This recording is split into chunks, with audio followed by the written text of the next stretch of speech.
అద్భుతమైన వరం.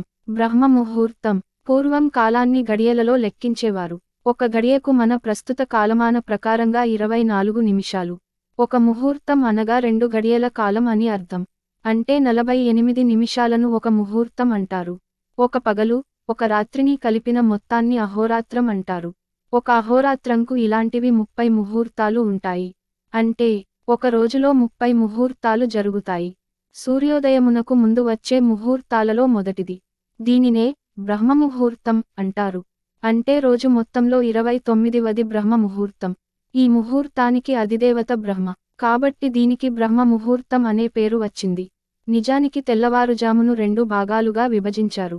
సూర్యోదయమునకు 2 గడియల ముందు కాలాన్ని అనగా 48 నిమిషముల ముందు కాలాన్ని ఆసురీ ముహూర్తం అని, ఆసురీ ముహూర్తానికి ముందు 48 నిమిషముల ముందు కాలాన్ని బ్రహ్మముహూర్తం అని అంటారు. ప్రతిరోజు బ్రహ్మముహూర్తమున లేచి భగవంతుని ధ్యానించి పనులు ప్రారంభించాలని అంటారు. బ్రహ్మముహూర్తానికి ఉన్న అత్యధిక ప్రాధాన్యత దృష్ట్యా అనేక మంది నూతన గృహప్రవేశానికి ఈ సమయాన్ని ఎన్నుకుంటారు. ఈ సమయంలోనే మానవుని మేధాశక్తికి భగవంతుని శక్తి తోడవుతుంది. పురాణగాథ. బ్రహ్మముహూర్తం అనే పేరు ఎలా వచ్చిందనే విషయంపై పురాణగాథలు ఉన్నాయి. కశ్యప బ్రహ్మకు, వినతకు జన్మించిన వాడు అనూరుడు. ఈయన గరుత్మంతునికి సోదరుడు. ఇంకా అనూరుడు సూర్యునికి రథసారథి. ఒక సమయంలో తల్లి వినత పుత్రుడిని చూసుకోవాలని కుతూహలంతో అండం పగలగొట్టింది. అప్పుడు సగం శరీరంతో అనూరుడు జన్మించాడు. బ్రహ్మ అతన్ని సూర్యునికి సారథిగా నియమించి, నీవు భూలోకాన మొదటగా కనిపించిన కాలమునే బ్రహ్మముహూర్త కాలమంటారు. ఆ సమయమున ఏ నక్షత్రాలు, గ్రహాలుగాని చెడు చేయలేవు అని అనూరునికి వరమిచ్చాడు. అందుకే బ్రహ్మముహూర్త కాలం అన్ని శుభకార్యాలకు ఉన్నతమైందని శాస్త్రం చెబుతోంది.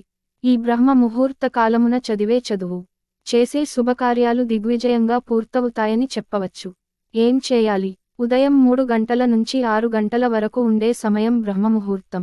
ఆధ్యాత్మిక చింతన చేసేవారికి, విద్యార్థులకు, ధ్యానం, జపతపాదులు చేయువారికి చాలా విలువైన సమయం. ఆ సమయంలో మనసు ప్రశాంతంగా ఉండి స్వచ్ఛంగా ఉంటుంది. సాత్వికమైన వాతావరణం కూడా గోచరిస్తుంటుంది. మనసు స్వచ్ఛంగా తెల్ల కాగితంలా దైనందిన జీవితంలో ఉండే గజిబిజి ఏమీ లేకుండా ప్రశాంతంగా ఉంటుంది. ఎలాంటి రాగద్వేషాలు, ఇష్టాయిష్టాలు లేని సమయం. ఈ సమయంలో మన మనసు ఎలా కావాలంటే అటు తేలికగా మారుతుంది.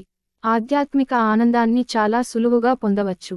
అందుకే ఆ సమయంలో యోగులు, పరమహంసలు, సన్యాసులు, ఋషులు హిమాలయాలలో ధ్యానంలో ఉంటూ వారి వారి తపఃశక్తి తరంగాలను ప్రపంచమంతా ప్రసరింపచేస్తారు. అందువలన ఆ సమయంలో చేసే ధ్యానం మనకు ఆధ్యాత్మికంగా సిద్ధిస్తుంది. అయితే చాలామంది ఆ సమయంలో నిద్రతో సమయాన్ని వృధా చేస్తూ ఆధ్యాత్మిక తరంగాలని నష్టపోతుంటారు. ఎలాంటి పూజలు, ధ్యానాలు, సాధనలు లేకపోయినా కనీసం మేలుకొని ఉండమంటారు మన పెద్దవాళ్ళు. చల్లని నీటితో తలస్నానం చాలా మంచిది. దీంతో మెదడు, కళ్ళు చల్లగా ఉంటాయి. బ్రహ్మముహూర్తంలో ధ్యానం, జపం, ప్రాణాయామం, ఆసనాలు, కీర్తనలు, స్తోత్రాలు సాధన చేయటం చాలా మంచిది. బ్రహ్మముహూర్తం చాలా విలువైన కాలం. ఈ సమయాన్ని వృధా చేయకూడదు. పూజలకు, యోగాకు, ప్రాణాయామానికి ఉపయోగించుకోవాలి. పద్మాసనంలో గానీ, సుఖాసనంలో గానీ కూర్చుని చేసే ధ్యానానికి ఆ సమయంలో మనోశక్తి లభిస్తుంది. మొదలుపెట్టే ముందు 12 సార్లు ఓంకారం, 5 నిమిషాలు ఏదైనా కీర్తన పాడటం వలన మనసు త్వరగా భగవద్ధ్యానంలో ఏకాగ్రతను కుదుర్చుకుంటుంది. బ్రహ్మముహూర్తంలో చేసిన ఓంకారధ్వని వలన సుషుమ్న నాడి తెరుచుకుంటుంది. అందుకే ఋషులు, యోగులు ఈ సమయంలో బిగ్గరగా ఓంకారం జపిస్తారు.